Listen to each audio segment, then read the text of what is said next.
ஹல்லேலூயா. ஒரு மனித சத்தத்தை அல்ல, தேவ ஆவியானவர் நம்மத்திலே பேசும்படிக்கு வந்திருக்கிறார். எந்த அளவு தாகத்தோடு, விசுவாசத்தோடு, ஏக்கத்தோடு, ஆவலோடு நாம் காத்திருக்கிறோமோ அவ்வளவாய் தேவாதி தேவன் நம்மை ஆசீர்வதிப்பது அதிக நிச்சயமாய் இருக்கிறது. Amen. Praise the Lord. Hallelujah. Amen. கர்த்தர் நம்மத்திலே கடந்து வந்திருக்கிறார். உங்களை ஆற்றி தேற்றி வழிநடத்த, அவருடைய வார்த்தையின் மூலமாக நம்மை சந்தோஷப்படுத்த, நமக்கு போதிக்க கர்த்தரால் தான் முடியும். ஆமேன். நன்றி அப்பா. இந்த காலை வேளையிலும் கூட இந்த இடத்துல வந்து உம்முடைய நாமத்தை மகிமைப்படுத்த நீர் கொடுத்த கிருபைக்காய் ஸ்தோத்திரம். இப்பொழுதும் நீர் என்னோடு பேசும், எங்கள் அனைவரோடும் பேசும். உடைய வார்த்தைகளை கேட்டு நாங்கள் பிரயோஜனப்பட நீரே உதவி செய்யும், ஆசீர்வதியும். துதியும் கனமும் மகிமையும் உமக்கே நாங்கள் ஏறெடுக்கிறோம். இயேசுவின் நாமத்தில் ஜெபிக்கிறோம் எங்கள் அருமை பிதாவே. சத்தமா எல்லாரும் ஆமேன். ஜெபம் முடிந்தது, கண்ணை திறந்து பார்க்கலாம். சிலர் அப்படியே தூங்கிடுவாங்க. அதனால கேட்டாக்கா நான் ஜெபம் பண்ணுங்கிறான்னு. ஜெபம் இப்போ பண்ணாதீங்க, வீட்டுக்கு போயிட்டு பண்ணுங்கன்றவங்க. அதனால நீங்க தூங்குங்க, பரவாயில்ல, கண்ணை திறந்துனே தூங்க, நான் கேட்க மாட்டேன். சரி, கர்த்தருடைய வார்த்தைக்கு போலாமா? கர்த்தருடைய பிள்ளைகள் எல்லா சூழ்நிலையிலும் அனுசரித்து போவார்கள், அட்ஜஸ்ட் பண்ணி கொள்வார்கள். ஹல்லேலூயா. ஆமா, வேக்காடாக்குது, புழுக்கமாக்குது, ஒரு மாதிரி எரிச்சலா இருக்குது, கொசுவெல்லாம் விளையாடுது, இங்கே வர்றது சரியில்லை, வேற எங்கன்னா ஏசி போட்டு கூப்பிடுறாங்களே சர்ச்சு நிறையா, அங்கே போயிடலாமா அப்படிலாம் யோசிக்கக்கூடாது. ஒரு பெரிய சர்ச்சில் ஒரு மூலையில் உக்காந்துட்டு வர்றதை விட ஒரு சின்ன சர்ச்சில் ஒரு எல்டரா, ஒரு லீடரா, ஒரு பாடகரா, பாஸ்டருக்கு தெரிஞ்ச அறிமுகமான ஒரு நபரா இருப்பது நமக்கு ஒரு பெரிய சந்தோஷம். அல்லேலூயா சொல்லுங்க. ஆமா, அதனால இதுதான் தேவாலயம். கோபுரம் கட்டி பெருசா சிலுவையை வச்சு லைட்டு, டியூப் லைட் எல்லாம் போட்டு சர்ச்சுக்குள்ள பெரிய இப்படி சிலுவை வடிவத்தில் அங்கங்க டிசைனா, அது மட்டும் தான் தேவாலயம் அல்ல, நமக்கு இதுவும் தேவாலயமே. கை தட்டி கர்த்தரை ஸ்தோத்திரம் பண்ணுங்க. ஆமென். கர்த்தருடைய பரிசுத்த நாமத்துக்கு ஸ்தோத்திரம். லூக்கா எழுதின சுவிசேஷம் கடைசி அதிகாரம், Gospel according to Saint Luke, chapter final 3 words. லூக்கா கடைசி அதிகாரம், கடைசி 3 வசனம். அவர்களை ஆசீர்வதிக்கையில் அவர்களை விட்டு பிரிந்து பரலோகத்துக்கு எடுத்துக்கொள்ளப்பட்டார். அவர்கள் அவரை பணிந்து கொண்டு மிகுந்த சந்தோஷத்தோட எருசலேமுக்கு திரும்பி வந்து நாடோறும் தேவாலயத்திலே தேவனை புகழ்ந்து துதித்துக் கொண்டிருந்தார்கள். ஆமென். அல்லேலூயா. கர்த்தருடைய பரிசுத்த நாமத்திற்கு ஸ்தோத்திரம். நம்ம எல்லாருக்கும் தெரியும், நமக்காக, மனுக்குலத்தின் பாவங்களுக்காக தேவகுமாரனாகிய இயேசு கிறிஸ்து இந்த பூமிக்கு வந்தார். இயேசு பாலகனாய் பிறந்தார். லூக்கா 2:10-11 படிக்கிறோம். Here is a great good news to you. Jesus Christ born for you in King Palace. உலகத்திற்கு நற்செய்தி அறிவிக்கிறேன். தேவதூதன் அவர்களை நோக்கி, பயப்படாதீர்கள், இதோ எல்லா ஜனத்துக்கும் மிகுந்த சந்தோஷத்தை உண்டாக்கும் நற்செய்தியை உங்களுக்கு அறிவிக்கிறேன். இன்று கர்த்தராகிய கிறிஸ்து என்னும் இரட்சகர் உங்களுக்கு தாவீதின் ஊரிலே பிறந்திருக்கிறார். பார்த்தீர்களா? எல்லாருக்கும், எல்லா ஜனத்திற்கும் மிகுந்த சந்தோஷத்தை உண்டாக்கும் நற்செய்தி. When Jesus born, good news came, happiness came. எப்ப இயேசு பிறந்தாரோ மிகுந்த சந்தோஷம் பூமிக்கு வந்து விட்டது. அதைத்தான் Christmas, joy to the world, உலகத்திற்கு மகிழ்ச்சி, ஜாய் டு த வேர்ல்டு. கிறிஸ்துமஸ்னாவே ஜாய் டு த வேர்ல்டுன்னு பாட்டெல்லாம் பாடுவாங்க அங்கங்க. இயேசு பிறந்த பொழுதே மகிழ்ச்சி உண்டாகி விட்டது பூமியில். ஏன்? பரலோகத்தில் வீட்டு இருக்கிற பிதாவின் வலது பார்শ্বத்திலே, தேவ தூதர்கள் மத்தியில, துதிகளின் மத்தியில, புகழ் மாலையின் உச்ச கட்டத்தில் வீட்டிருக்கிற தேவகுமாரன் இயேசு மனுக்குலத்தின் பாவத்தை போக்க, மனுக்குலத்திற்கு மகிழ்ச்சி, சந்தோஷம், சமாதானத்தை கொடுக்க இந்த பூமிக்கு வந்தார். ஏழ்மையின் கோலமாய் ஒரு கன்னிகையின் வயிற்றிலே பிறந்தார். அதான் முதல் நற்செய்தி. இரண்டாவது நற்செய்தி என்ன? கலாத்தியர் 3:13 படிக்கிறோம். Jesus died for us to take our sin to take our all curse life. மரத்திலே தூக்கப்பட்ட எவனும் சபிக்கப்பட்டவன் என்று எழுதி இருக்கிறபடி, மரத்திலே தூக்கப்பட்ட எவனும் சபிக்கப்பட்டவன் என்று எழுதியிருக்கிறபடி, கிறிஸ்து நமக்காக சாபமாகி, கிறிஸ்து நமக்காக சாபமானார். நியாயப்பிரமாணத்தின் சாபத்திற்கு, நியாயப்பிரமாணத்தின் சாபத்திற்கு நம்மை நீங்களாக்கி மீட்டுக் கொண்டார். நம்மை நீங்களாக்கி மீட்டுக் கொண்டார். நன்றாக கவனியுங்கள். பாவம் எப்படி பூமியில இருக்கிறதோ அதுபோல பாவத்திற்குரிய சாபமும் உண்டு. பாவம், சாபம், ரோகம், மூப்பு, பிணி, வறுமை எல்லாம் உண்டு, உலகத்தில் இருக்குது. ஆனா தெளிவா இருக்குது பாருங்க. கலாத்தியர் 3:13 குறிச்சிங்க. எனக்கு ஏனோ என்ன சாபமோ ஐயோன்னு சொல்லக்கூடாது. கர்த்தருடைய பிள்ளைகள் நம்முடைய சாபங்களை சிலுவையில சுமந்தார். எப்ப நீங்க இயேசு கிட்ட வந்துட்டீங்களோ அங்க கிளிக் ஆயிடுச்சு. உங்க முற்பிதாக்கள் செய்த பாவமெல்லாம் உங்க தலைமையில இருக்குதுன்னு வச்சுக்கோங்க. நீங்க எப்ப இயேசு கிட்ட வந்தீங்களோ உங்க முற்பிதாக்கள் செய்த பாவத்தின் பலாபலன் உங்களை தொடாது. சரிங்க, நல்லா பிரைஸ் தி லார்ட். அல்லேலூயா. சில பசங்க என்ன பண்ணுவாங்க தெரியுமா? அப்பா அம்மா கிட்ட திமிரு பிடிச்சதுங்க. நீங்க என்ன பாவம் பண்ணீங்களோ இவன் போய் திருடி விட்டு வந்து போலீஸ் ஸ்டேஷன்ல மாட்டிக்கின்னு அப்பா அம்மாவை பார்த்து கேட்கறான், நீங்க என்ன பாவம் பண்ணீங்களோ? நான் போலீஸ் ஸ்டேஷன்ல வந்து மாட்டிக்கினேன். நீங்களே சொல்லுங்க, இது அப்பா அம்மா செஞ்ச பாவமா? யோசித்து கிடையாது. அதே போல அப்பா அம்மா எவ்வளவு சொல்லுவாங்க, வேணாமா இல்ல வேணாம் நைனா. சிம்சோனுக்கு சொன்னாங்க பாத்தீங்களா, டே நைனா நீ நசரேய விரதம், நியாயமா பார்த்தா நீ கல்யாணமே பண்ணக்கூடாது. அது என்னமோ தெரியல, கல்யாண ஆசை வந்துருச்சு. சரி, இஸ்ரவேல் கோத்திரத்திலேயே கர்த்தருக்கு பயப்படுகிற தேவன், அந்த காலத்தில் இயேசு வெளிப்படாத காலகட்டம் இல்லையா? இயேசு கிறிஸ்து பூமிக்கு வராத அந்த பழைய ஏற்பாட்டு காலம். அவங்க என்ன சொல்லியிருப்பாங்க? யெகோவா தேவனை, கர்த்தரை பின்பற்றி அவரை துதிக்கிற பக்தியான குடும்பத்திலிருந்து ஒரு அருமையான அழகான நல்ல பெண்மணியை உனக்கு நாங்க பார்த்து கட்டி வைக்கிறா, நீ சந்தோஷமா இருன்னு சிம்சோனுடைய அப்பா அம்மா சொன்னாங்க. அந்த தடி என்ன பண்ணிட்டான்? முடியாதே முடியாது, அந்த பெண் என் கண்களுக்கு இன்பமானவள், அவளைத்தான் நான் கட்டுவேன். எந்த பெண்ணை பற்றி அந்த பெண் தான் என் கண்களுக்கு இன்பமானவள் என்று அப்பா அம்மா கிட்ட சொன்னானோ அந்த கண்ணை பிடிங்கி போட்டாங்க. சிம்சோன் வாழ்க்கை வரலாறு படிச்சீங்களா? கடைசி கட்டம் கேலி பொருளாகி விட்டான். கிண்டல் பண்றாங்க. பரிசுத்த ஆவி பெற்றவன். ஆரம்பத்தில் எப்படி அவர் வாழ்க்கை? எதிரிகளை தாடை எலும்பு ஒரு அடிக்கு ஒருத்தன் அவுட்டு, ஒரு அடிதான், திருப்பி இன்னொரு அடி கிடையாது. அப்போ எவ்வளவு ஸ்ட்ரென்த்! தாடை எலும்புல போய் என்ன யாரும் அடிக்க முடியும்? கழுதையின் தாடை எலும்பு ஒரு அதை எடுத்து ஒருத்தனை ஒரு அடி எடுத்து செத்துருவானா? எலும்புல இல்ல, கர்த்தருடைய பலன். சத்துருக்களை முறியடித்தார். சிம்சோனை கொண்ட ஆண்டவர் இஸ்ரவேலருக்கு எவ்வளவு வெற்றி வாகை சூடினார். அப்படியே பிக்கப் பண்ணி போயிருக்கணும்.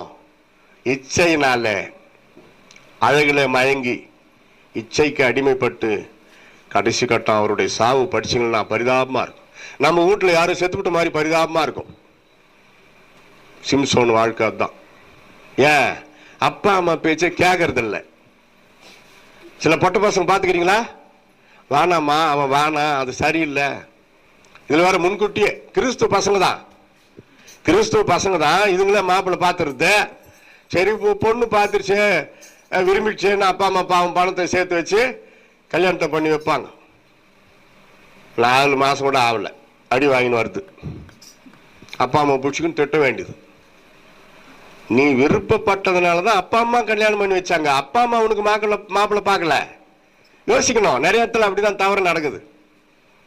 பைபிள் படிச்சுட்டு சிலர் ரொம்ப பரிசுத்தவான்களா பரிசுத்த வாட்டிகளா ஆயிடுறாங்க.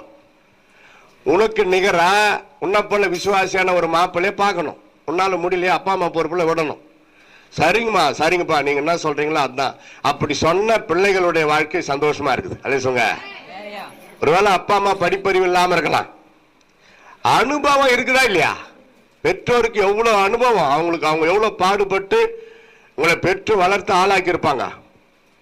ஆஹா, அப்பா ரட்சிக்கப்பட்டு இருக்கிறியா, பரிசுத்த பெற்றிருக்கிறியா, ஞானஸ்தானம் பெற்றியா அப்படின்னு எல்லாம் அந்த மாப்பிள்ளை கிட்ட கேட்காதீங்க.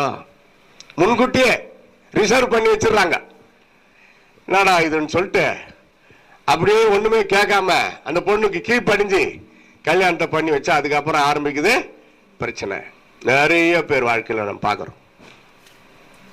இனிமேல்ட்டு நல்லா கவனிங்க, பொண்ணுங்களை பெற்று வச்சிருக்கிறோம். முக்கியமா பெண் பிள்ளைகளை, ஆண் பிள்ளைகளை பெற்று வளர்த்திருந்தாலும் சரி, பெண் பிள்ளைகளை பெற்று வளர்த்தாலும் சரி, ஆண் பிள்ளைகளை பெற்று வளர்த்தவங்க பொண்ணு ரட்சிக்கப்பட்டிருக்குதா, ஞானஸ்தானம் பெற்றிருக்குதா, சபைக்கு உருப்படியா போதா, சபையில் அங்கம் வகிக்குதா, பரிசுத்தாய் பெற்றிருக்குதா, ஜெபிக்கிற பொண்ணா, அப்படி பார்க்கணும். கல்யாணம்னாவே எவ்வளவு கொடுப்பாங்க? வர தட்சணை, டவுரி. பைபிள் அதை கம்ப்ளீட்டா அருவருக்குது. ஆண்டவர் அதை அருவருக்கிறார். கர்த்தருக்கு பிரியமில்லாத காரியம் அது. ஒண்ணு வேணாயா, குணசாலியான ஒரு ஸ்திரியா இருந்தா அது போதும். அப்படி கேட்டு விசாரிச்சு பாஸ்டர்ஸ்னு பேசி, குடும்ப அப்பா அம்மா பேசி முடிவு பண்ணி, கொடுக்கல் வாங்கல் பத்தி அவங்க பேசிக்குவாங்க. நம்ம அதில் தலையிடக்கூடாது. நாளைக்கு கல்யாணம் போதுன்னா இன்னைக்கு நீ கட்டிக்கு போற மாப்பிள்ளைய பார்த்து பேசலாம், ஸ்தோத்திரம் சொல்லலாம். அது கூட எல்லாருக்கும் முன்னாடி 25 நாளுக்கு முன்னாடியே மோட்டார் சைக்கிள் ஓடி போறது 2 பேரும் தனியா போய் சர்ச்சில் ஜெபம் பண்ணிட்டு வந்தாங்களாம். தப்பு. நீ ஜெபம் பண்ணி பரிசுத்தாய் பெற்று வந்தா கூட தப்பு. அது எல்லாத்துக்கும் ஒரு ஒழுங்கு ஆண்டவர் வச்சிருக்கிறார். அல்லையா சொல்லுங்க. அதே போலதான் பெண்ணை பெற்றெடுத்த அப்பா அம்மா என்னென்ன மேட்ரு பேசி முடிக்கணுமோ கல்யாணத்துக்கு முன்னாடியே நீட்டா பேசி முடிக்கணும். மாப்பிள்ளை கிட்ட பேசி முடிக்கணும், மாப்பிள்ளைக்கு அப்பா அம்மா கிட்ட பேசி முடிக்கணும். உக்காரு, என்ன வேணும், என்ன எதிர்பார்க்க, ஃபர்ஸ்ட் அதை தான் கேட்கணும். இப்போ ஒண்ணுமே வேணா, பொண்ணை கொடுத்த போதானுவான், அவனைத்தான் நம்பவே கூடாது. முடியாது, அப்பா அம்மா கூட்டணுவான்.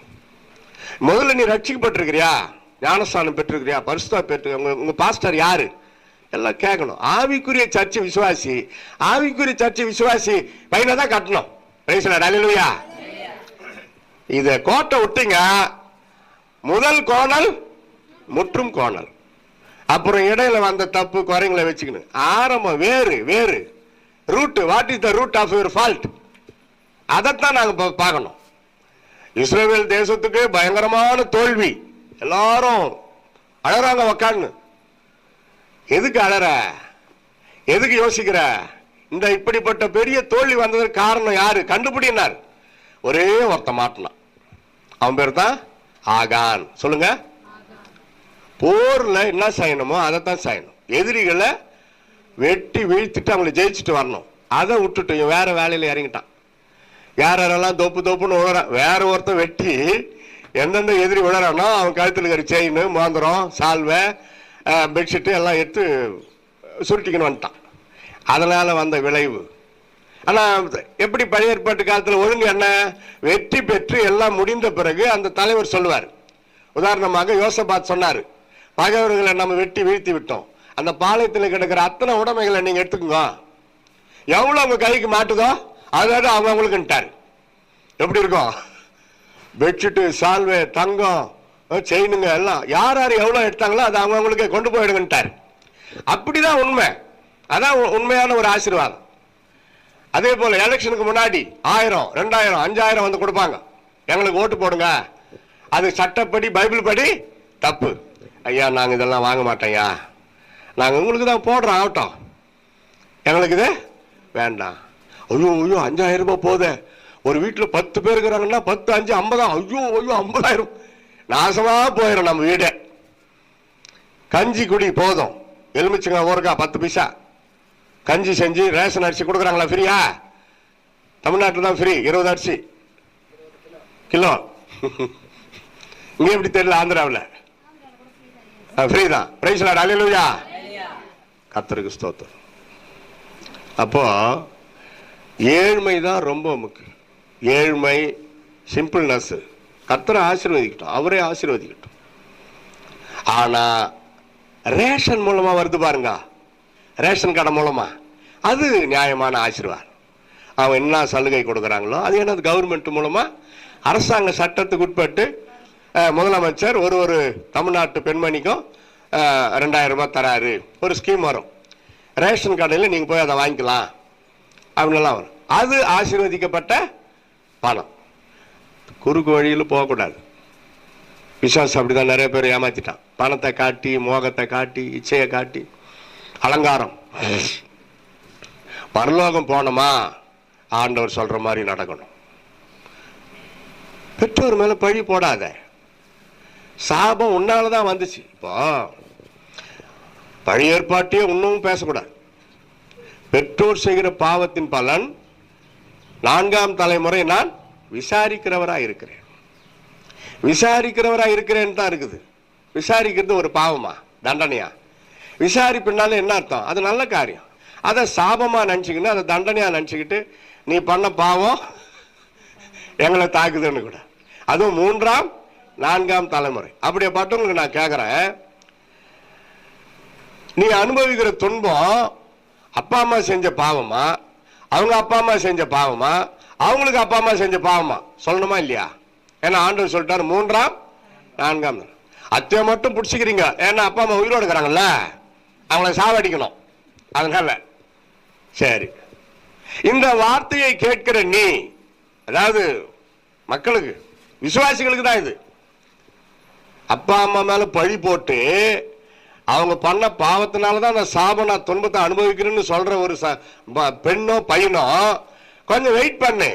உனக்கும் கல்யாணம் ஆகி, உனக்கும் பிள்ளைகள் பிறந்து, அவங்களுக்கு எதனா ஒரு பிரச்சனை வந்தா அந்த பிள்ளைகள் உங்களை பார்த்து, நீங்க என்ன பாவம் பண்ணீங்களோ அந்த பாவத்தின் சாபத்தை நான் அனுபவிக்கிறேன்னு அவங்க கேட்பாங்க. அதையும் பொறுத்து கொள்ள ஆவலாய் காத்திருக்கும். அதுக்கு தயாரா? நீ செய்தபடியே உனக்கும் செய்யப்படும். பைபிள் இருக்குதே, நீ செய்தபடியே உனக்கும் செய்யப்படும். ஆகையினால் பிரியமானவர்களே, எதுக்கு அவ்வளவு தூரம் யோசிக்கணும்? இயேசு நம்முடைய சாபங்களை சிலுவையில சுமந்து தீர்த்தார். கையை தட்டு, பட்டப்பட்டா பட்டப்பட்டா. ஆமென். நீ இனி சபிக்கப்பட்டவன் அல்ல. உனக்கு 1000 போராட்டம் பிரச்சனை வரட்டும், எல்லாரையும் நேசி, ஆண்டவரை நேசி, கர்த்தரை துதி. அது சாபம் அல்ல, அது போராட்டம். போராட்டத்திற்கும் சாபத்திற்கும் நிறைய வித்தியாசம் இருக்குது. பவுல் அப்போஸ்தலன், யோவானு, யோபு இவங்கெல்லாம் அனுமதிச்சது சாபத்தினால் அல்ல, போராட்டம். இயேசு நம் சாபங்களை சிலுவையில சுமந்தார். அல்லேலூயா சொல்லுங்க. இதோ ரொம்ப ரொம்ப முக்கியமான நற்செய்தி. சிலுவையில் என் பாவங்களை சாபங்களை சுமந்தார். 3வது நற்செய்தி வெளிப்படுத்தல் 1:8 நினைக்கிறேன். I die but I am living everlasting life.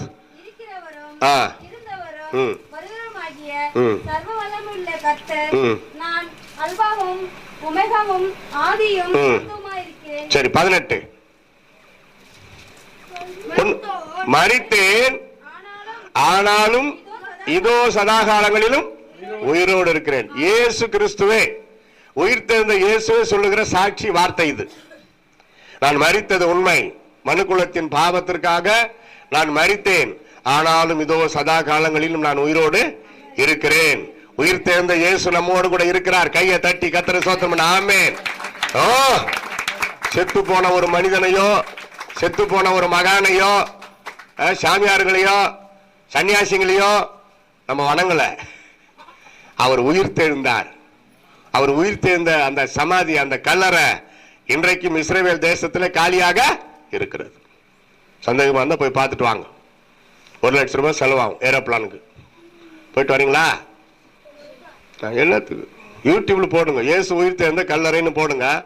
இலவசமா அங்க வீட்டில இருந்தே போன்ல பார்த்துக்கலாம். பணம் இருந்தா போயிட்டு வாங்க.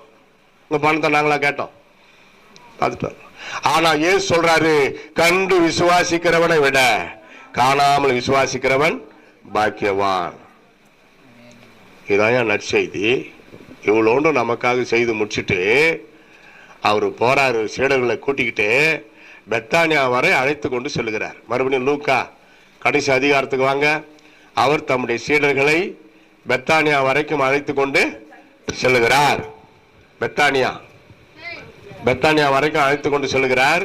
அங்கே தம்முடைய கைகளை நீட்டி சீடர்களை ஆசீர்வதிக்கிறதை நாம் பார்க்கலாம். பின்பு அவர் பெத்தானியா வரைக்கும் அவர்களை அழைத்துக் கொண்டு போய் தம்முடைய கைகளை உயர்த்தி அவர்களை ஆசீர்வதித்தார். அவர்களை ஆசீர்வதிக்கையில் அவர்களை விட்டு பிரிந்து பரலோகத்துக்கு எடுத்துக் கொள்ளப்பட்டார். நன்றாக கவனிங்கள். ஒண்ணு ஒண்ணா போலாம். அங்கேதான் இப்ப நம்ம ரவுண்ட் அடிக்க போறோம். நைட் 8 மணி வரைக்கும் அந்த வசனத்துல தான் நம்ம ரவுண்ட் அடிக்க போறோம். அது சும்மா சொல்றாருன்னு நினைக்கிறீங்க? தெரிஞ்சிச்சு உங்களுக்கு? சரி, எனக்கும் வேலை வேலை இருக்குதுல்ல, மனிதன் தானே. நல்லா கவனிங்க. சீஷர்களை கூட்டிக்கின்னு பெத்தானியா போறார். அதான் கடைசி பரலோகத்துக்கு போறார். 40 நாள் முடியுது. இயேசு உயிர் தெழுந்த பிறகு 40 நாள் தான் ஹலோ இதான் சொல்லிட்டார். உயிர் தெழுந்த பிறகு ரொம்ப நாளைக்கு இருக்கக்கூடாது பூமியில, 40 நாள் தான். சரிங்கப்பா. அப்போஸ்தலர் 1:3 படிக்கிறோம்பா. அவர் பாடுபட்ட பின்பு 40 நாட்கள் பூமியில இருந்தார், சீடர்களுக்கு தேவனுடைய ராஜ்யத்தை குறித்து போதித்தார். பார்க்கிறோம், தேவனுடைய ராஜ்யத்தை குறித்து போதித்தார். அதுக்கப்புறம் கூட்டிகிட்டு போனார். இங்க வாங்க லூக்காவுக்கு. பெத்தானியா என்றால் மகிழ்ச்சியின் உறைவிடம். எல்லாம் சொல்லுங்க, மகிழ்ச்சியின் உறைவிடம். மகிழ்ச்சி. அதனால தான் அங்க கூட்டிட்டு போயிட்டு 2 கைகளை உயர்த்தி சீடர்களை ஆசீர்வதிக்கிறார். ஆசீர்வதிச்சுட்டு அவர் போயிட்டார். அவர் பரலோகத்துக்கு போயிட்டார். அவ்வளவுதான், முடிஞ்சிருச்சு அவர் டியூட்டி. ஆனா வாட் அபவுட் டிசைபிள்ஸ்? அந்த சீடர்களுக்கு நேரிட்டது என்ன? What happen to disciple? எப்படி இருந்திருக்கும்? உயிரோடு நம்ம கூட உலாவின்னு கொண்டு இருந்த இயேசு கிறிஸ்து நம்மளை விட்டு போயிட்டாரேன்னு சொல்லி துக்கத்தோடு பயத்தோடு கிடக்கிற நேரத்துல இனம் புரியாத ஒரு மகிழ்ச்சி. அவர்கள் அவரை பணிந்து கொண்டு மிகுந்த சந்தோஷத்தோட எருசலேமுக்கு திரும்பி வந்து, கவனிங்க, ஒண்ணு ஒண்ணா போலாம். பணிந்து கொண்டு மிகுந்த சந்தோஷத்தை பெற்றார்கள். மிகுந்த சந்தோஷத்தை பெற்றார்கள். அதை மட்டும் நம்ம பார்க்க கூடாது. அதுக்கு முன்னாடி அவர்கள் செய்த ஒரு காரியம் என்னது? பணிந்து. அவர்கள் அவரை பணிந்து கொண்டு. எல்லாம் சொல்லுங்க, பணிந்து கொண்டார்கள். they humbled. இங்க பாருங்க, ஏன்னா பிரசங்கரை பார்க்கணும். நாங்க பேசுறோம், எங்கெங்க பார்த்துனுங்கிறேன். இங்க பாருங்க எல்லாரும். கொஞ்ச நேரம் தான் நான் இறப்பேங்க, அப்புறம் போயிடும். என்ன பார்த்துங்க. மிகுந்த சந்தோஷம் உங்க உள்ளத்துல இறங்கணுமா?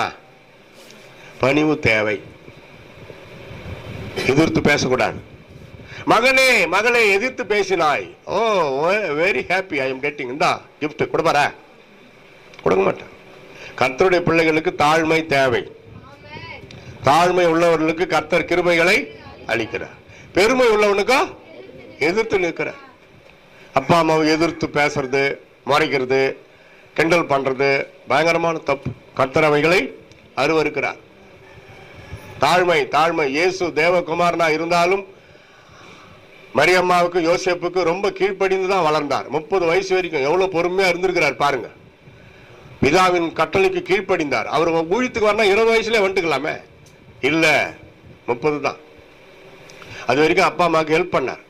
கார்பெண்டர், அவங்க குடும்பம் தச்சு வேலை, அப்பா அம்மாவுக்கு தச்சு வேலை செய்து ஹெல்ப் பண்ணார்.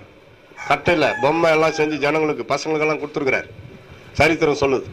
அப்படி என்றால் கீழ்ப்படிதல் தேவை. ஏற்ற காலத்திலே தேவன் உங்களை உயர்த்தும்படிக்கு அவருடைய பலத்த கைகளுக்குள் அடங்கி இருங்கள்.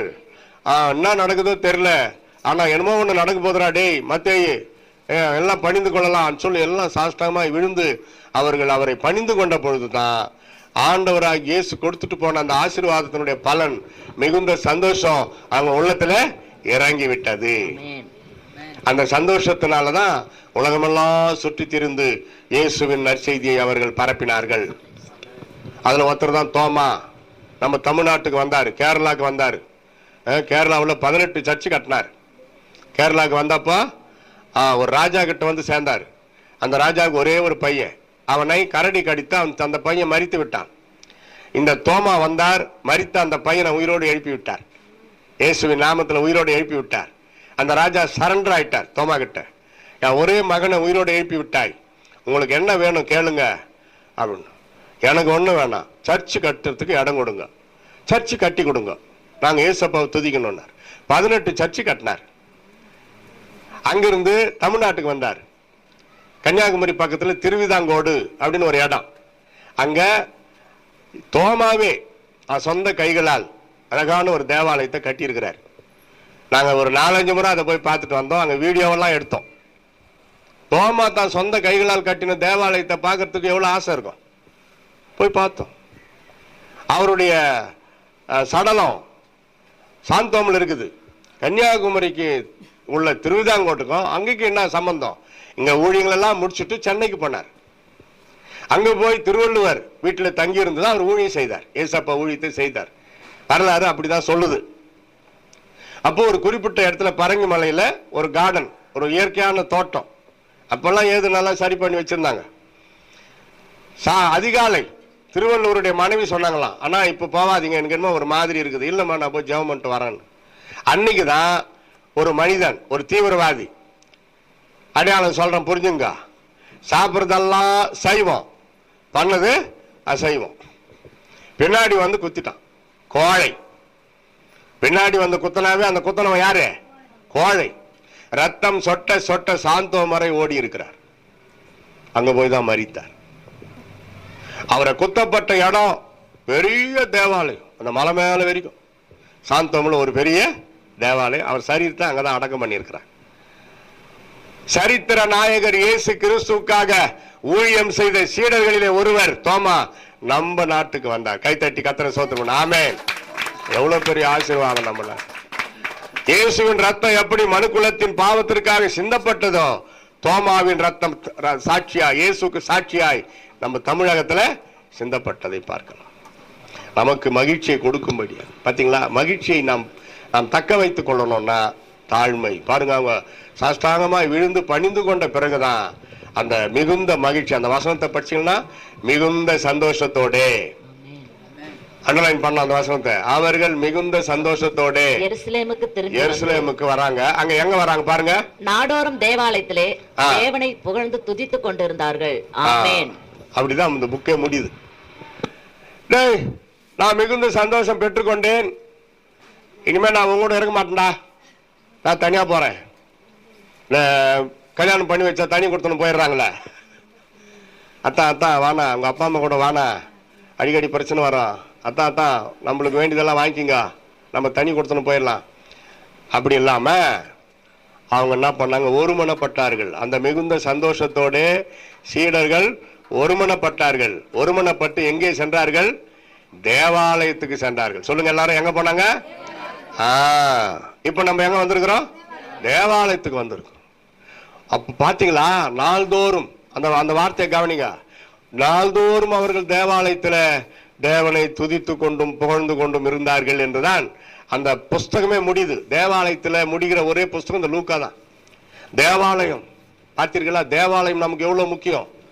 அதுக்கு பிறகுதான் அங்கிருந்து தான் அவங்க மகிழ்ச்சியோட புறப்பட்டு போய் அங்கங்க சுவிசேஷத்தை அறிவித்தார்கள்.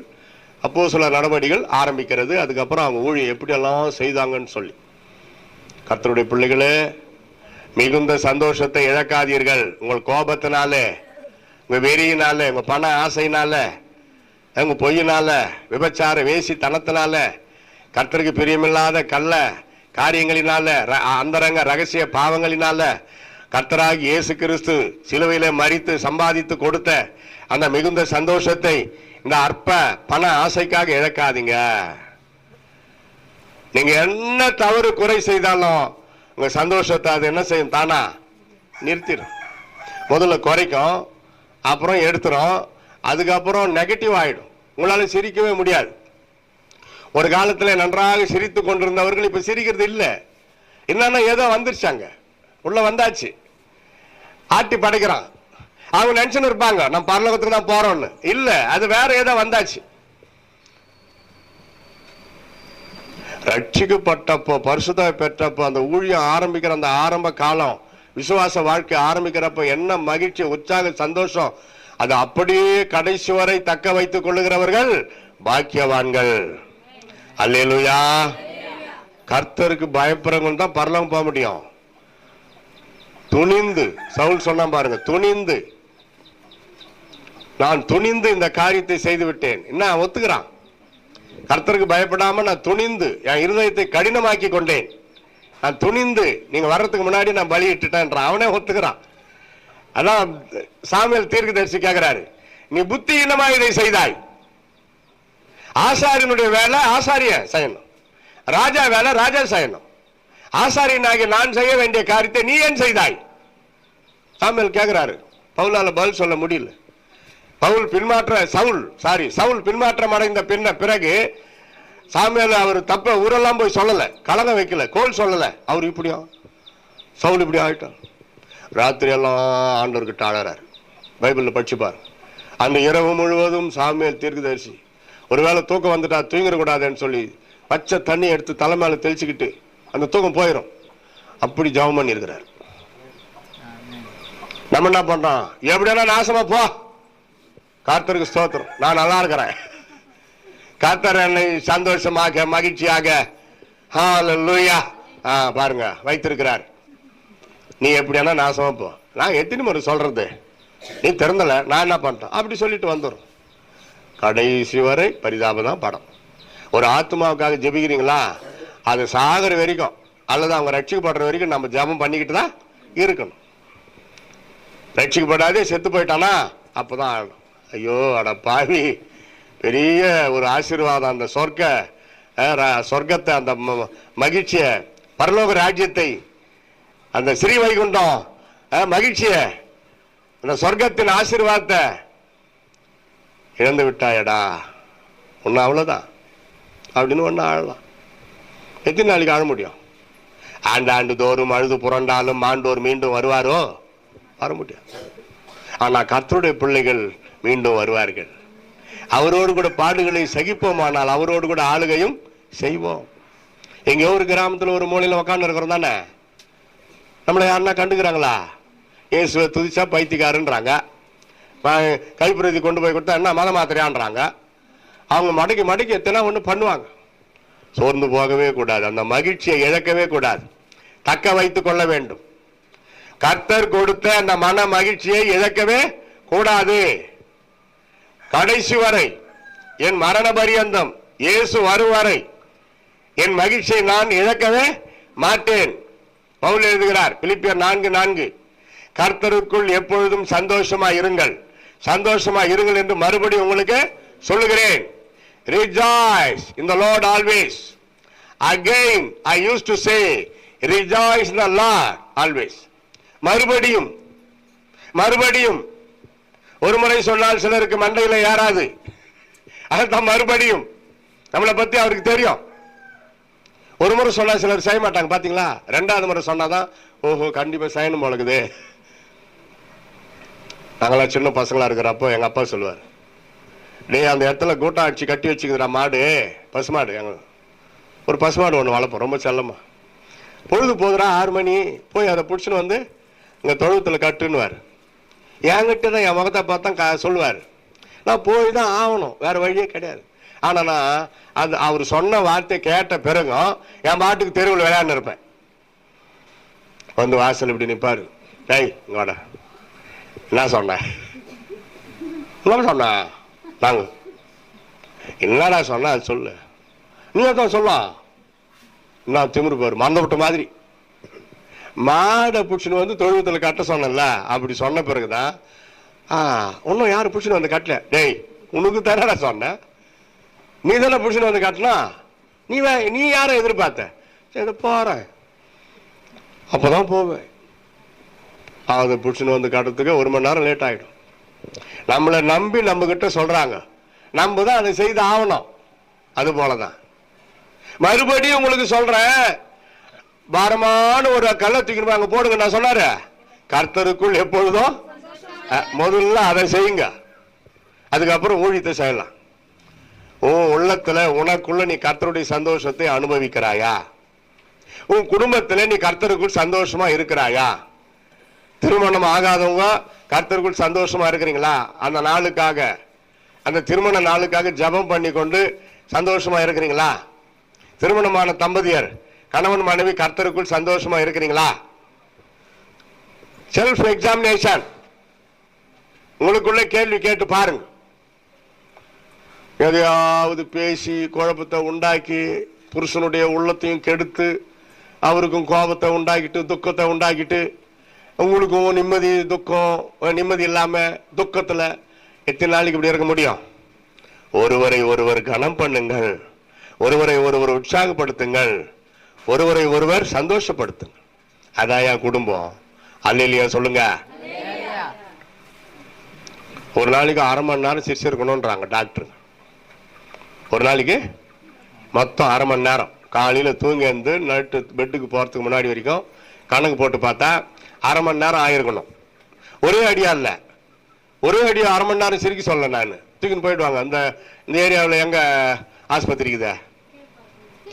அது எங்க தமிழ்நாடு, இங்கத்துக்கு ஆந்திராக்கு திருப்பதி. கரெக்டா சொல்லிட்டார். அங்கதான் கொண்டு போயிடுவாங்க. கீழ்ப்பாக்கமும் கிட்டதான், தமிழ்நாடுனாலும் கிட்டதானே, அந்த பக்கம் வேலூர். அதனால ஒரே அடி 1/2 மணி நேரம் இல்லை, அப்பப்போ அப்பப்போ அப்பப்போ அதெல்லாம் கணக்கு போட்டா நைட்டு தூங்குறப்போ கணவன் மனைவியா இருக்கிறவங்க கணக்கு போட்டு பாருங்க. கொஞ்சம் அடி வாங்குதா, 10 நிமிஷம் குறையுதா, 2 பேரும் ஒருத்தர் முகத்தை பார்த்து ஒருத்தர் சிரிங்க. அந்த மூஞ்ச பார்த்தா சிரிக்கிற மாதிரியா இருக்குதுன்ட்டான் ஒருத்தன் எங்க ஊர்ல. புருஷன் பண்றப்ப அந்த மூஞ்ச பார்த்தா சிரிக்கிற மாதிரியா இருக்குது. பாரு, அப்படியெல்லாம் சொல்லக்கூடாது. பெண் பார்க்க போனப்போ பொண்ணு பிடிச்சிருக்குதுன்னு தானே கட்டினேன். ஆமாய்யா, ஆனா அப்ப மாதிரி இல்லையா இப்போ மூஞ்சி. யாரால அப்படி ஆச்சு? அழகா வச்சிருக்கணுமா இல்லையா? பேரல் அப்படி வாங்கி கொடுக்கல மனைவிக்கு, அதனால தான் அப்படி ஆயிட்டாங்க. ஆபிரகாமுக்கு 100 வயசு, சாராளம்மாவுக்கு 90 வயசு. 2 பேரும் ஒரு இடத்துல தங்குறாங்க. அந்த இடத்து அந்த ஏரியாவுடைய ராஜா சாரால கிட்னாப் பண்ணிட்டான். சாராளுக்கு என்ன வயசு? 90 வயசு வாலிப பொண்ணு ஒரு ராஜா கிட்னாப். அப்ப பாருங்க, ஆபிரகாம் தான் மனைவியை எவ்வளவு அழகா வச்சிருக்கிறாரு. அதுக்காக தான் கொண்டு வரேன். நான் கொண்டு வந்த கான்செப்ட் அவன் கிட்னாப் பண்ணிட்டான் அது இல்ல. ஆபிரகாம் தான் மனைவிய எவ்வளவு செல்லம்மா, எவ்வளவு அழகா அவர் வச்சிருக்கிறாரு பாருங்க. ஒரு அடி விழுந்திருக்காது தான் மனைவி மேல. அவருனாலும் கொஞ்சம் வாங்கியிருப்பாரு. ஏன்னா அது அடிக்கிட்டு ஒண்ணுமே வரைக்கும் போறது இல்ல. என்னையா ஆம்பளைங்க அடிச்சா அவ்வளவுதான், ஒரு அடி 1000 டன்னு எடை உந்த மாதிரி இருக்கும். ஆனா பொம்பளைங்க அடிக்கிட்டு அது என்னமோ இலைய தந்து டேபிள் வேலை போட்ட மாதிரி தெரியும். அதனால கோபத்தை வச்சுன்னு பிரச்சனையை உண்டாக்கூடாது. நீ முறைத்தாலும் நீ கோபப்பட்டாலும் டார்லிங் நீ அழகா இருக்கிறாய் அப்படின்னு புருஷர்கள் மனைவியை பார்த்து சொல்லணும். அதே போல புருஷனுக்கு கோபம் வந்துருச்சுன்னா ஹாய் ஹாய் கோபப்பட்டா கூட நல்லா தான் இருக்குதுங்க மூஞ்சி சிரிச்சிருவாரு. வாழ்க்கை ஒரே முறையா, இலவசம், ஈஸியா இலவசமான ஒரு வாழ்க்கை தானே. இல்லையா? எவ்வளவு பெரிய சந்தோஷம். நம்ம உடம்புக்குள்ள எவ்வளவு விளையாட பெற்ற உறுப்பு இருக்கு தெரியுமா? நான் ஒன்னு சொல்ற உதாரணம். ஒரு கிட்னி ஃபெயிலியர் ஆயிட்டா அதை சரிப்படுத்துறதுக்கு 50 லட்சம் ரூபாய் செலவாகுதான். அப்புறம் இந்த டைலிசியஸ் பண்ணுவாங்க பார்த்தியா, கெட்ட ரத்தத்தை நல்ல ரத்தமா மாத்துறதுக்கு உட்கார வச்சுட்டு பண்ணுவாங்க. நான் மலேசியாவில் பார்த்தேன் ஒருத்தருக்கு. அவங்க உடம்புல இருக்கிற ரத்தமே அவங்க சுத்தின்னு ஒருத்தியா பைப்புல கிரகரா கிரகரா கிரகரா கிரகரா சுத்தி, அதுக்கப்புறம் அது ஒரு மிஷின்ல போய் நல்லா ஆக்கி திருப்பி வருது உடம்புக்குள்ள. இப்படி ஒரு வாரத்துக்கு ஒரு முறை பண்ணணும். 50 லட்சம் ரூபாய் மதிப்புள்ள பொருள் உங்களுக்கு உடம்புல இருக்குதே. அது போல ஒவ்வொரு உறுப்பும் கணக்கு போடுங்க. ஹார்ட் ப்ராப்ளம் வந்தா எவ்வளவு செலவானா, அப்படியே ஓப்பன் சர்ஜரி பண்றப்ப 1 கோடி ரூபாய் கூட ஆயிப்போது, 70 லட்சம் ஆயிப்போது. அப்போ 1 கோடி ரூபாய் மதிப்புள்ள உங்க ஹார்ட் ரிப்பேர் ஆகாம இயங்குகிறது அல்லவா? அதை நம்ம நல்லா வச்சிருக்கணும். சந்தோஷப்பட்டு களி கூறுங்கள், கர்த்தருக்குள் சந்தோஷப்பட்டு களி கூறுங்கள். அப்படி பரலோகத்தில் உங்கள் பலன் மிகுதியாய் இருக்கும். இன்னைக்கு டாபிக் அதான், கர்த்தருக்குள் எப்பொழுதும் சந்தோஷமா. இனிமேல்ட்டு உங்க வீட்டுல கோபம், முறுமுறுப்பு, பிளேட்டை தூக்கி வெளியே போடுறது, மனைவி முகத்துல இட்லி, பசங்க முகத்துல சட்னி, அன்னைக்கு எல்லாரும் பட்னி. கோபம் வந்துருச்சான் வீட்டு தலைவருக்கு. மனைவி செஞ்சு கொடுத்த இட்லி சட்னில ஏதோ ஃபால்ட்டான், அச்சாறு தூக்கி இவர் பெரிய லாடு லபகுதாஸ் ஏதோ செய்தாங்களா, ஜெபம் பண்ணிட்டு ஸ்தோத்திரம் பண்ணிட்டு சாப்பிடுயா. அதே சொல்லுங்க. எப்படி இருந்தாலும் பாராட்டணும். என்ன பண்றது, புருஷர்கள் ரொம்ப பேர் இல்ல, 1 2, அது கூட கல்யாணம் ஆச்சா இல்ல கவனிக்கல. இங்க ஒரு நாங்க 3 பேர் இருக்கிறோம். யாருக்கு ஆயிடுச்சா? சரி, பரவாயில்ல, நம்ம எல்லாருக்கும் ஆண்டவர் பேசுறாரு. என்னையா, நம்ம சைடு சரி பண்ணா அந்த சைடு தானா சரியாயிடும். நீ என்ன தப்பு பண்ணிக்கிற தெரியுமா? போன வாரத்துல இருந்து இப்ப வரைக்கும் 1 2 3 தேவையா?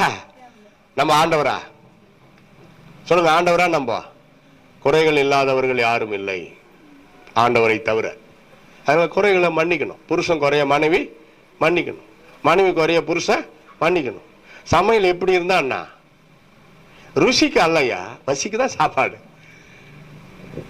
சாப்பாடு எப்படி இருந்தாலும் நல்லா இருக்குதுன்னு சொல்லணும், பாராட்டணும்.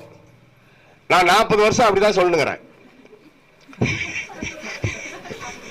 இதுக்கு மட்டும் ஒரு ரொம்ப சிரிக்கிறீங்க. கல்யாணம் ஆகி ஒரு 2-3 மாசம் தான் தடுமாட்டம், அப்புறம் செட்டில் ஆயிட்டாங்க. உங்களுக்கு டவுட்டா இருந்தா வாங்க வீட்டுக்கு, நல்லா சூப்பரா இருக்கும் சமையல். அதனால நான் பாராட்டுவேன், அருமையா இருக்குது. அப்புறம் பாருங்க அதே சமையல் மறுநாளும் ஒரு 2 வாரம் கழிச்சு திருப்பி அது என்னன்னா புருஷனுக்கு எது ரொம்ப விரும்பி அவரு பிடிக்குது, அவருக்கு பிடிக்குதோ சாப்பிட்றாரோ அதை மனைவி செஞ்சு கொடுக்கறது ஒரு பெரிய, அது ஒரு ஆசீர்வாதம். சில வீட்டில் பார்த்தீங்களா, எதோ புருஷன் நல்லா இருக்குதுனாரோ அது அதோட க்ளோஸ், அவ்வளோதான். உனக்கு இரு கொடுக்குறாங்க சாவியா எப்படியாண்ணா அப்படின்னு வைராக்கியம். இதெல்லாம் ஆண்டவர் பார்க்கிறாருன்ற பயமே கிடையாது. நம்முடைய வாழ்க்கை எண்ணப்படுகிறது, நம்முடைய நாட்கள் எண்ணப்படுகிறது, நம்முடைய கிரியைகள் அங்கே ரெக்கார்ட் ஆகுது. நம்ம செய்யற எல்லாம் ஆண்டவருக்கு தெரியும். பெரிய புக் இருக்குது அவர்கிட்ட. இங்க எப்படி வீடியோ பார்க்குறோம் அது மாதிரி நம்மளை பத்தி வீடியோ அங்க இருக்குது. எல்லாருக்கும் முன்னாடி போட்டு காட்டினார்னா நம்ம அவ்வளவுதான். அப்போன்னா நல்லபடியா வாழ்ந்தா நம்ம வீடியோ அங்க நல்லா காட்டும், சூப்பரா காட்டும். பரலோகத்தில் இருக்கிறவங்க எல்லாரும் அங்க பார்த்து சந்தோஷப்படுவாங்க, கை தட்டுவாங்க. இங்க கொஞ்சம் பேர் கை தட்டினா எப்படி கேக்குது சவுண்டு, அங்க பரலோகத்துக்கு வந்துக்கிற அவ்வளோ கோடிக்கணக்கான பக்தர்கள் நம்ம நல்ல நல்ல காரியங்களை பார்த்துட்டு கை தட்டுறப்ப எப்படி இருக்கும் பரலோகம், அவ்வளோ ஆர்ப்பரிப்பா. விசுவாசிக்கிறீங்களா? அப்பா அம்மாவை எதிர்த்து பேசக்கூடாது.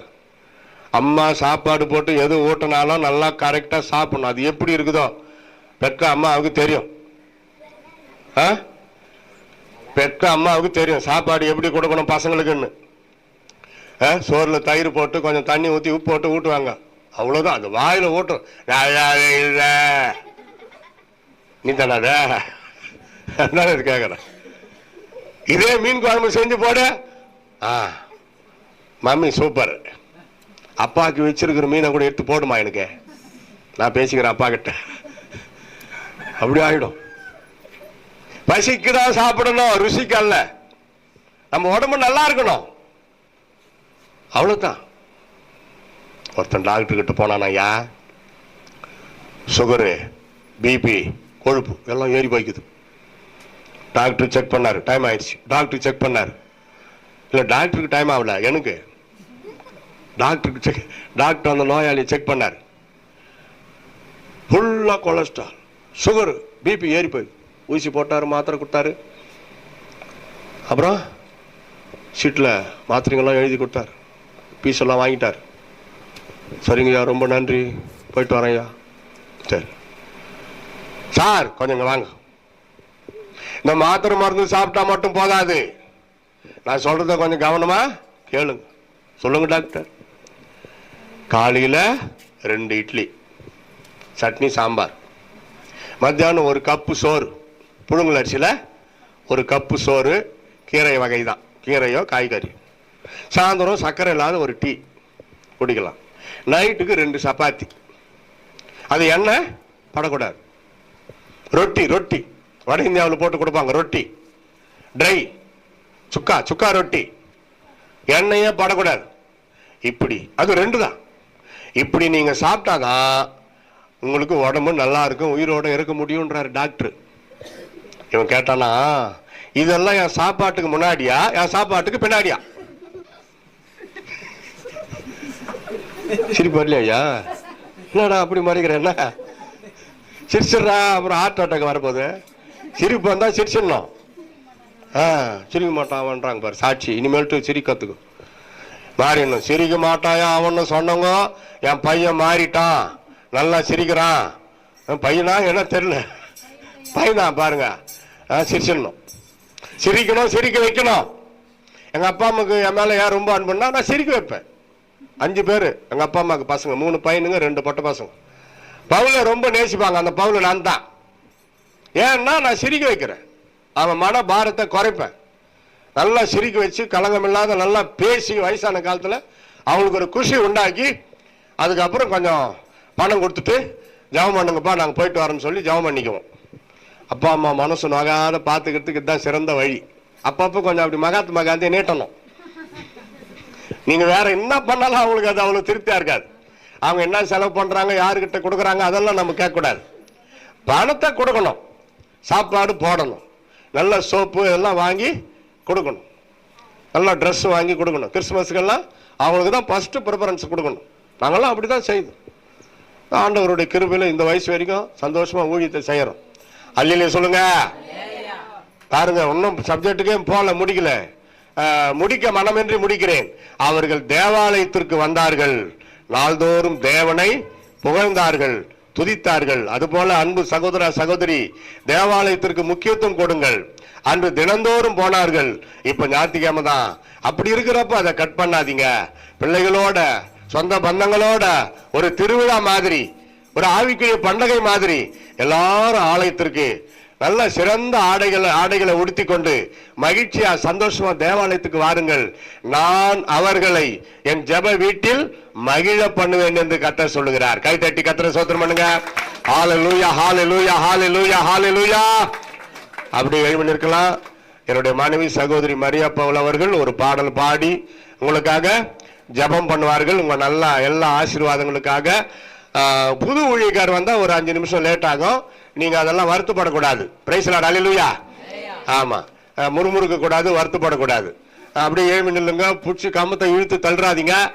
இப்போ ஏதோ நாங்க தள்ளுக்கா வந்து நின்று இருக்கிறோம். எழுப்பி நிற்க முடிந்தவர்கள் உடனே உடனே பிரைஸ் லார்ட் பாடி முடிச்சுட்டு ஒரு ஜெபம் பண்றோமா? Praise Lord. கர்த்தர் நல்லவர். உண்மையாகவே நம்மை கர்த்தர் நேசிக்கிறார். ஆகையினாலே தேவன் நம்மோடு பேசியிருக்கிறார். ஹல்லேலூயா. நாம் தேவனுடைய ஆலயத்திற்கு வரும்போது நமக்குள்ள ஒரு பெரிய மகிழ்ச்சி உண்டாகிறது. ஆகையினாலே எப்பொழுதுமே கர்த்தருக்குள் மகிழ்ச்சியா இருப்போம். கர்த்தர் நல்லவர். அலங்கார வாசலாலே பிரவேசிக்க வந்து நிற்கிறோம். தெய்வ வீட்டின் நன்மையாலே நிரம்பிட வந்து நிற்கிறோம். அலங்கார வாசலாலே பிரவேசிக்க வந்து நிற்கிறோம். தெய்வ வீட்டின் நன்மையாலே நிரம்பிட வந்து நிற்கிறோம். ஆராதிக்க வந்தோம், அன்பு கூற வந்தோம், யெகோவா தேவனையே துதித்திட வந்தோம், தொழுதிட வந்தோம், தூயவரே சுவையே. ஆமென். ஆராதிக்க வந்தோம், அன்பு கூற வந்தோம், யெகோவா தேவனையே துதித்திட வந்தோம், தொழுதிட வந்தோம், தூயவரே சுவையே. ஆலயம் செல்லுவது அது மகிழ்ச்சியை தந்திடுதே. ஆலயம் செல்லுவது அது மகிழ்ச்சியை தந்திடுதே. என் சபையுடனே உம்மை தொழுதிடவே கிருபையும் கிடைத்திட்டதே. என் சபையுடனே உம்மை துதித்திடவே கிருபையும் கிடைத்திட்டதே. ஆராதிக்க வந்தோம், அன்பு கூற வந்தோம், யெகோவா தேவனையே துதித்திட வந்தோம், தொழுதிட வந்தோம், தூயவரே சுவையே. ஆராதிக்க வந்தோம், அன்பு கூற வந்தோம், யெகோவா தேவனையே துதித்திட வந்தோம், தொழுதிட வந்தோம், தூயவரே சுவையே. பலிகளை செலுத்திடவே ஜீவ பலியாக மாறிடவே. பலிகளை செலுத்திடவே ஜீவ பலியாக மாறிடவே. மறுரூபத்தின் இதயத்தை தந்தீரே, ஸ்தோத்திரம் ஸ்தோத்திரமே. மறுரூபத்தின் இதயத்தை தந்தீரே, ஸ்தோத்திரம் ஸ்தோத்திரமே. ஆராதிக்க வந்தோம், அன்பு கூற வந்தோம், யெகோவா தேவனையே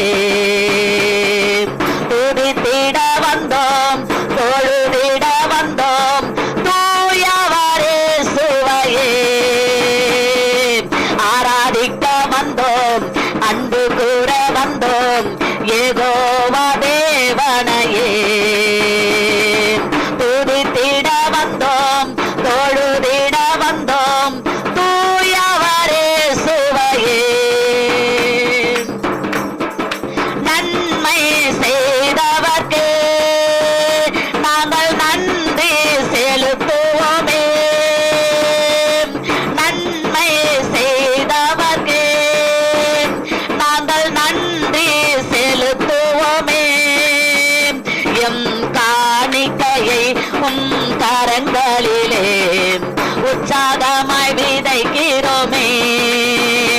எம் காணிக்கையை உம் கரங்களிலே உற்சாகமாய் விதைக்கிறோமே. ஆராதிக்க வந்தோம், அன்பு கூற வந்தோம், யெகோவா தேவனையே. துதித்திட வந்தோம், தொழுதிட வந்தோம், தூயவரே சுவையே. ஆராதிக்க வந்தோம், அன்பு கூற வந்தோம், யெகோவா தேவனையே. துதித்திட வந்தோம், தொழுதிட வந்தோம், தூயவரே சுவையே. துதிகன மகிமையெல்லாம் முழு மனதோடு செலுத்தினோமே. துதிகன மகிமையெல்லாம் முழு மனதோடு செலுத்தினோமே. சம்பூரண ஆசீர்வாதங்களால் திருப்தியாய் அனுப்பிடுமே. சம்பூரண ஆசீர்வாதங்களால் திருப்தியாய் அனுப்பிடுமே. ஆராதிக்க வந்தோம், அன்பு கூற வந்தோம், யெகோவா தேவனையே. துதித்திட வந்தோம், தொழுதிட வந்தோம், தூயவரே சுவையே. ஆமென். ஆராதிக்க வந்தோம், அன்பு கூற வந்தோம், யெகோவா தேவனையே. துதித்திட வந்தோம், தொழுதிட வந்தோம், தூயவரே சுவையே. ஆராதிக்க வந்தோம், அன்பு கூற வந்தோம், யெகோவா தேவனையே. துதித்திட வந்தோம், தொழுதிட வந்தோம், தூயவரே சுவையே. எல்லாரும் கரங்களை தட்டி ஆண்டவருக்கு நன்றி சொல்லுவோம். ஹல்லேலூயா. நன்றி நன்றி நன்றி நன்றி ஆண்டவரே. நன்றியோடு மை துதிக்கிறோம், மை ஸ்தோத்திரிக்கிறோம், மை ஸ்தோத்திரிக்கிறோம், மை ஸ்தோத்திரிக்கிறோம்ப்பா. தர்மையான இந்த ஆண்டவரே, நல்ல நேரம் கத்தாய் நன்றியோடு மை துதிக்கிறோம். இந்த நாளிலே கர்த்தர் நீர் எங்களோடு பேசின வார்த்தைக்காய் நன்றி அப்பா.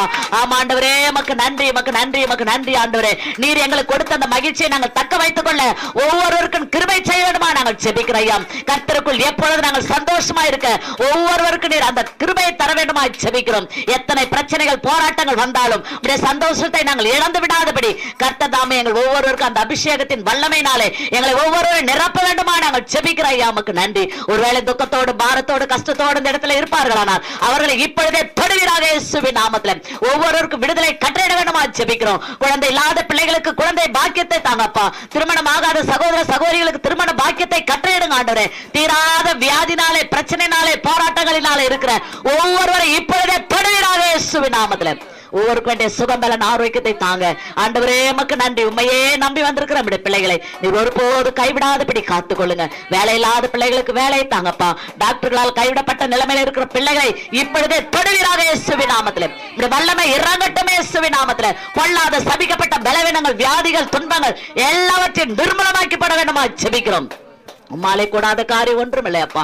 படிக்கிற பிள்ளைகளுக்கு நல்ல ஞான அறிவு சுகத்தை தருவீராக. நம்முடைய கரம் தம்முடைய பிள்ளைகளோடு இருக்கட்டும். இந்த இடத்துல ஊழியர் செய்கிற ஊழியர்களை ஆசீர்வதிங்கப்பா. அருமையான பாஸ்டரையா பாஸ்டர்மா குடும்பம் பிள்ளைகளை எல்லாரையும் ஆசீர்வதிங்கப்பா. எல்லாருக்கும் வேண்டிய சுகபலன் ஜீவனை தாங்க ஆண்டவரே. எமக்கு நன்றி அப்பா. இன்னும் அநேக சபைகள் எழுப்பட்டும் ஆண்டவரே. எமக்கு நன்றி. அநேக புதிய புதிய ஆத்துமாக்களை இந்த இடத்திற்கு கொண்டு வருவீராக இயேசுவின் நாமத்திலே. ஆண்டவரே, வந்திருக்கிற பெரியோர் சிறியோர் குழந்தைகள் எல்லாரையும் நம்முடைய நாமத்திலே நாங்கள் வாழ்த்துகிறோம், ஆசீர்வதிக்கிறோம். நீர் அப்படியே செய்யுங்க. செய்தி கொடுத்த நம்முடைய மகனை ஆசீர்வதிங்கப்பா. இன்னும் அநேக ஆயிரங்களுக்கு எடுத்து பயன்படுத்துங்க. உடைய நாம மாத்திரம் எங்கள் மூலமாய் மகிமைப்பட வேண்டுமா ஜெபிக்கிறோம். அற்புதங்களினாலும் அடையாளங்களிலும் ஒவ்வொரு நாளும் ஆண்டவரே உடைய வசனத்தை உறுதிப்படுத்த வேண்டுமா ஜெபிக்கிறோம். எங்களை தாழ்த்துகிறோம், ஒப்பு கொடுக்கிறோம். இயேசுவின் நாமத்தில் ஜெபிக்கிறோம் பிதாவே, ஆமென்.